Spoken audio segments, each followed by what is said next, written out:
حق تو یہ ہے کہ جو کام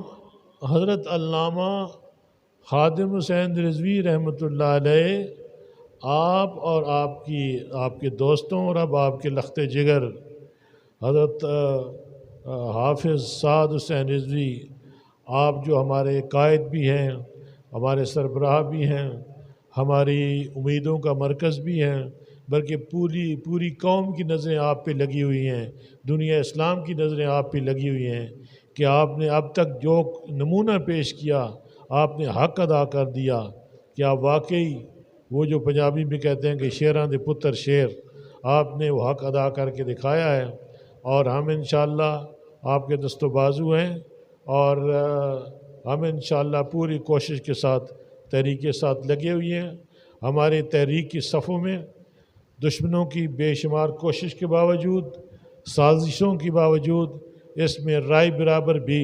رکھنا نہیں ڈال سکے۔ ہم آج بھی متحد ہیں،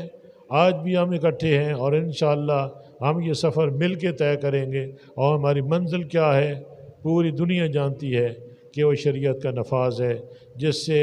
کافر جو ہے وہ تھرا اٹھتا ہے، کانپ اٹھتا ہے، اور وہ یہ لفظ سننے کو تیار نہیں ہے، اور وہ اپنے گماشتوں، اپنے غلاموں اور اپنے پٹھوں کے ذریعے شریعت والوں کے راستے روکتے ہیں، شریعت کا نفاذ روکتے ہیں، اور پاکستان جس مقصد کے لیے بنا تھا اس مقصد کو یعنی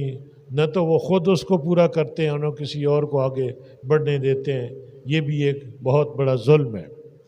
تو میں جو عرض کرنا چاہتا ہوں کہ یہ جو بات جو ہمارا بیانیہ ہے، جو تحریک کا جو منشور ہے، وہ تو یہی ہے کہ ہم اس ملک میں نفاذ شریعت چاہتے ہیں، اور اسی لیے پاکستان وجود میں آیا، اور پاکستان اسلام سے ہے، اسلام کے لیے بنایا گیا پاکستان، اسلام ہی یہاں پہ نافذ ہو کر رہے گا، اور اسلام نافذ کرنے والے لوگ جو ہیں وہ علماء ہو سکتے ہیں، کوئی جاہل نہیں ہو سکتے۔ یہ بھی ایک المیہ ہے، یہ بھی ایک بہت بڑا ظلم ہے کہ آج تک اس ملک میں حکمران جو آتے رہے وہ دینی شعور سے محروم، دینی استعداد ان میں نہیں تھی، دین کی سمجھ نہیں تھی، لیکن جاہل مطلق، لٹیرے، بدماش اور گنڈے اور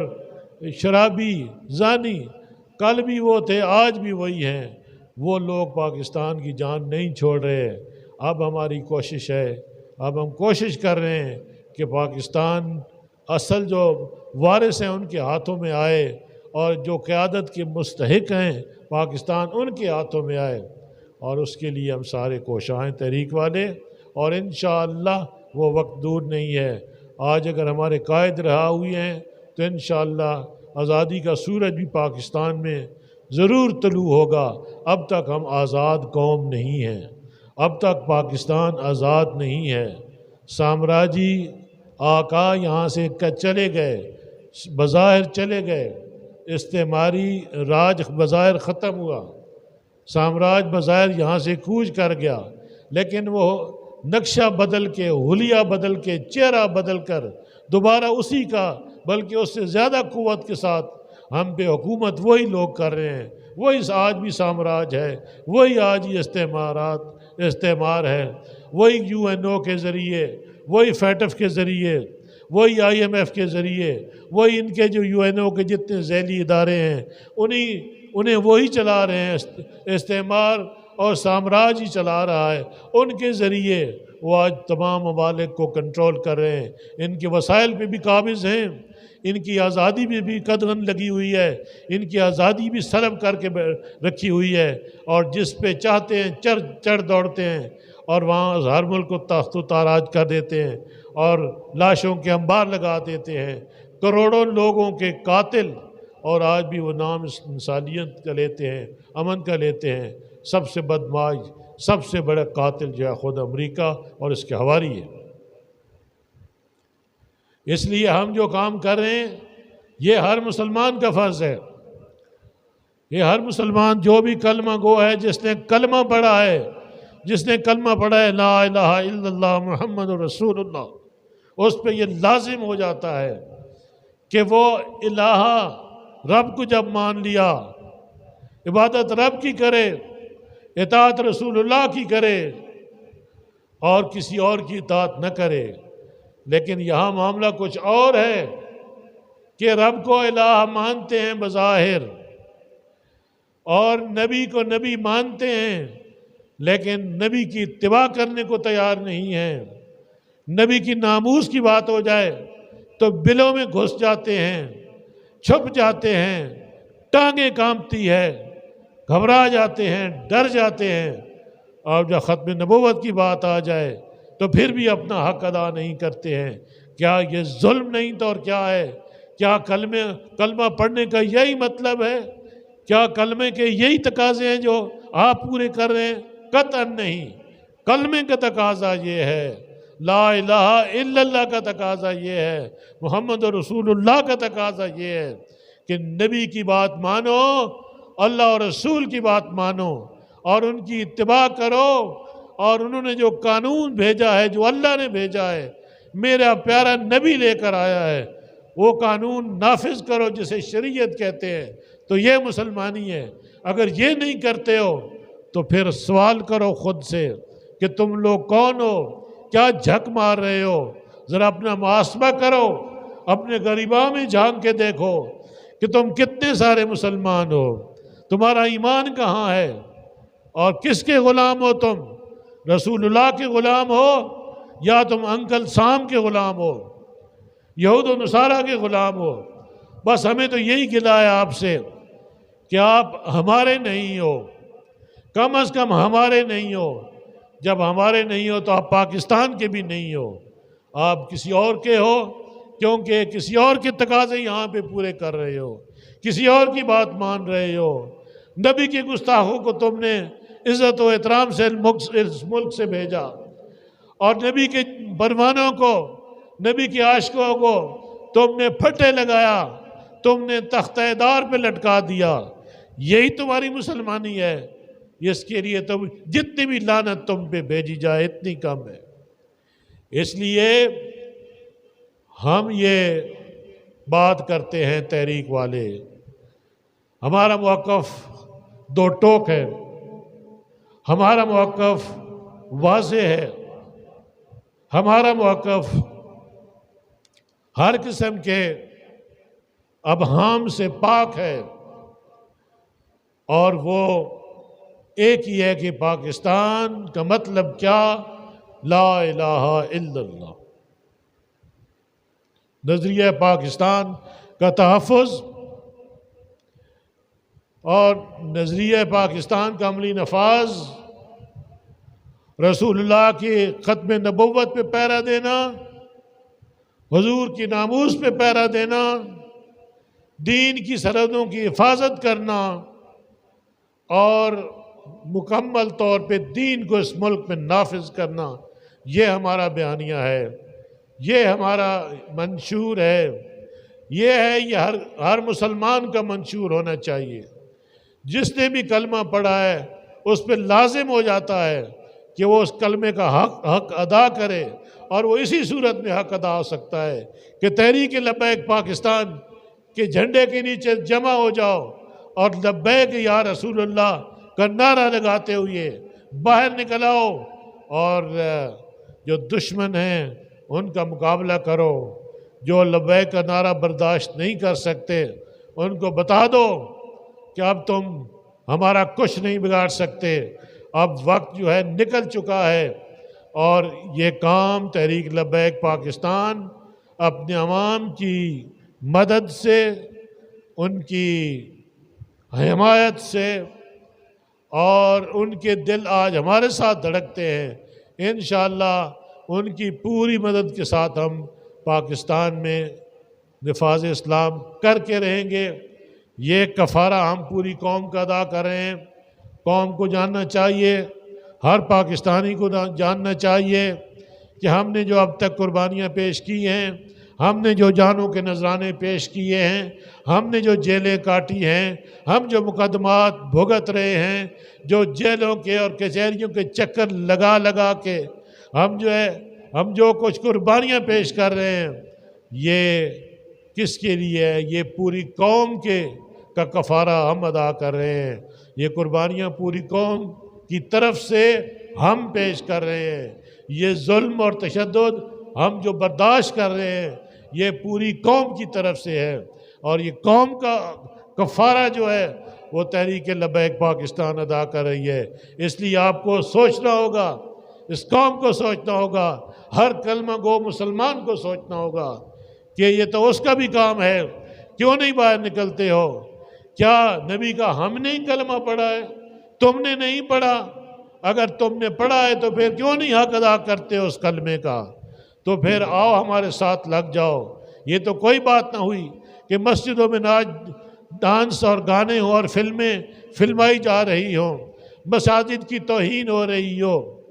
اور یہاں پہ مندر بن رہے ہوں، یہاں پہ گردوارے بن رہے ہوں، یہاں پہ قادیانی جو ہے وہ دن دناتے پھر رہے ہوں، اور آپ جو ہے اپنے سکھ کی چین کی بانسری بجاتے رہیں۔ یہ ایسے کام نہیں چلے گا۔ اگر یہ کرو گے تو اس کے نتائج بڑے بھیانک ہوں گے، اور خدا را آپ کے ایمان کا تقاضا یہ ہے، آپ کی مسلمانی کا تقاضا یہ ہے، اور آپ جو کلمہ پڑھا ہے آپ نے رسول اللہ کا، اس کا تقاضا یہی ہے کہ آپ میدان میں نکل آؤ، اور دین بیزار لوگوں اور دین کے دشمنوں کو، شریعت کے بھگوڑوں کو، لبرلز کو اس ملک سے بھگاؤ، اور یہاں پہ رول قائم کرو تو دین کا رول قائم کرو، اسلام کا یہاں پہ نفاذ کرو۔ اور اس کے لیے آپ بے شک دیکھ لو کہ اس وقت پاکستان میں کیا، بلکہ پوری دنیا میں نظر دوڑا کہ دیکھ لو، اگر کوئی جماعت ہے منظم طور پہ یہ نعرہ لے کر آگے بڑھ رہی ہے، قدم قدم آگے بڑھ رہی ہے، وہ تحریک لبیک پاکستان ہے۔ اس لیے میں دعوت دیتا ہوں تمام ان دینی فیکشنز کو، ان دینی جماعتوں کو جو یہ سمجھتی ہیں کہ پاکستان میں شریعت کا نفاذ ہونا چاہیے، اسلام جس مقصد کے لیے بنا، پاکستان جس مقصد کے لیے بنا وہ ہے اسلام کا یہاں پہ نفاذ۔ اس مقصد کے لیے اگر یہ سمجھتے ہو کہ تحریک نے اپنے آپ کو پیش کیا ہے، پچھلے چند سالوں میں جو کچھ میرے قائد نے اور آپ کی ٹیم نے اور تحریک کے کارکنوں نے جو کچھ اپنی قربانیاں پیش کر کے اور جو ظلم و ستم سہ کے جو کردار پیش کیا ہے، اگر ہم اس قابل ہیں تو پھر آؤ ہمارے ساتھ لگ جاؤ، تحریک کے ساتھ لگ جاؤ۔ یہ آپ پہ لازم ہو چکا ہے۔ اور میں جب دیکھتا ہوں کہ جب تحریک کی بڑھتی ہوئی مقبولیت اور لوگوں کے دلوں میں یہ نفوذ کر چکی ہے محبت مصطفیٰ اور دین کی محبت اور تحریک کے لیے جو پاکیزہ جذبات ہیں، اب وہ ہر گھر میں داخل ہو چکے ہیں۔ ہر مرد و زن اب تحریک کے لیے نعرہ زن ہے اور تحریک کے ساتھ کندھے سے کندھا لگا کے کھڑا ہوا ہے۔ پورا پاکستان جاگ اٹھا ہے۔ اب ہوش کے ناخن لو، پورا پاکستان جاگ اٹھا ہے۔ تو اس لیے میری ان لوگوں سے میری درخواست ہے جو ابھی بھی حسد اور بغض کے آگ میں سلگ رہے ہیں، کیوں اپنے آپ کو جلاتے ہو؟ کیوں اپنی عاقبت برباد کر رہے ہو؟ کیوں نہیں اپنے ضمیر کی آواز کے مطابق کام کرتے؟ اور جہاں کہیں بیٹھتے ہیں تو بات تو کرتے ہیں، سنیوں کی بات کرتے ہیں، سنت والجماعت کی بات کرتے ہیں، لیکن وہاں پہ تحریک کا نام کیوں نہیں لیتے؟ اس وقت نمائندہ تحریک لبیک پاکستان نمائندہ ہے تمام مذہبی اور خاص طور پہ جماعت اہل سنت والے، ان کی نمائندہ جو ہے، بلکہ ہم سب کو دعوت دیتے ہیں۔ ہم کسی فرقہ واریت میں نہیں پڑھتے، جو بھی شریعت کے نفاذ کے لیے سنجیدہ ہے آئے ہمارے ساتھ لگ جائے۔ ہمارا مقصد ایک ہی ہے، ہم اپنے اگر اختلافات ہیں ان کو وقتی طور پہ سائڈ پہ رکھو، لیکن اپنے جو ہمارا دشمن ہے وہ مشترکہ ہے، ہمارا کامن اینیمی ایک ہی ہے، وہ اسلام دشمن جو کہ کافر ہے اور کافر کی ٹیم ہے، اس کے ساتھ لگے یہ وہ لوگ ہیں جو دین کے راستے میں رکاوٹیں ڈال رہے ہیں۔ تو اگر ان کو اپنا دشمن سمجھتے ہو تو پھر تحریک کے ساتھ کھل کے لگو، تحریک کے ساتھ محبت کا اظہار کرو، تحریک کے بیانیے کو اپنا بیانیہ بناؤ، اور یہ حسد اور بغض کی جو یہ اناد کی جو آگ ہے اس میں سلگنے سے آپ کو کچھ نہیں ملے گا، آپ نے اب تک کچھ نہیں حاصل کر سکے ہو۔ اب وقت ہے کہ تحریک کے پلیٹ فارم پہ آؤ، تحریک کو مضبوط کرو، تحریک کو مضبوط کرو تاکہ ہمارا دشمن کمزور ہو۔ جب دشمن کمزور ہوگا تو انشاءاللہ پھر پاکستان پہ حکومت جو ہے وہ دین کی قائم ہوگی، تخت پہ کون آئے گا؟ دین تخت پہ آئے گا۔ تو اس لیے تحریک کا منشور ہر مسلمان کا منشور ہے، تحریک کا بیانیہ ہر مسلمان کا بیانیہ، جو بھی کلمہ گو ہے، جو بھی نبی پاک صلی اللہ علیہ وسلم کی غلامی کا دعوے دار ہے، جو عشق مصطفیٰ کی بات کرتا ہے، جو غلامی رسول کی بات کرتا ہے، تو اس پہ لازم ہو جاتا ہے کہ جو کام تحریک لبیک پاکستان کر رہی ہے، تحریک کے دست و بازو بنو، تحریک کو مضبوط کرو تاکہ اس ملک کی تقدیر بدل سکے۔